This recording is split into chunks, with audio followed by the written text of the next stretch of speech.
قربانی آ رہی ہے، تو ایک سوال پوچھ رہا تھا، سوال یہ ہے کہ جیسے جس کو تم ذبح کرتے ہو مارتے ہو وہ تمہارے لیے حلال ہے، اور جس جانور کو رب تعالیٰ مار دیتا ہے، رب تعالیٰ کیوں موت کون دیتا ہے؟ اللہ دیتا ہے، جس جانور کو رب تعالیٰ مار دیتا ہے وہ حرام ہے۔ مطلب جس کو تم مارو وہ حلال، جس کو رب مارے وہ حرام، وہ کیسے؟ مطلب تم رب سے بھی کیا افضل ہو؟ بات کہنے کا مطلب یہ ہے نا کہ بھائی جس کو تم مارے وہ تمہارے لیے حلال ہو جاتا ہے، جس کو رب مارے وہ حرام ہو جاتا ہے، تو کیا رب جس کو مارے وہ ہمارے حرام ہو گیا، جس کو تم مارو وہ حلال ہو گیا؟ یہ کیسے؟ مطلب تم افضل ہو، رب افضل نہیں ہے کیا؟ تو میں نے کہا دراصل بات یہ ہے، آپ جب آپ کے علم میں ہوگا، قرآن پڑھیں گے، احادیث پاکہ کا مطالعہ کریں گے، تب آپ کو پتا چلے گا۔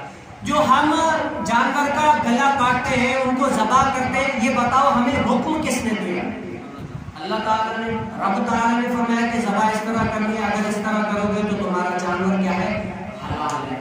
اگر اس طرح نہیں کیا، گریبان پکڑ کے ان کو جو ہے نا زور سے دبا کر کیا، تب بھی حرام ہے۔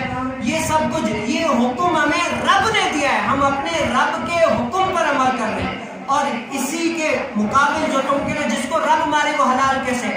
تو رب تعالیٰ نے فرمایا کہ جو خود بخود مر جائے وہ حرام ہے۔ تو ہم رب تعالیٰ کے اس فرمان پر عمل کر رہے ہیں کہ رب تعالیٰ نے فرمایا جس کو تم ذبح کرو گے وہ حلال ہے، جو خود بخود مر جائے وہ حرام ہے۔ ہم تمہارے عقل کو نہیں دیکھیں گے، ہم اپنے رب کریم عز و جل کے اس فرمان کو دیکھیں گے، کیوں شریعت وہ ہے جو رب نے ہمیں بتائی ہے، جس چیز کا ہمیں رب نے حکم دیا ہم اس پر عمل کریں گے۔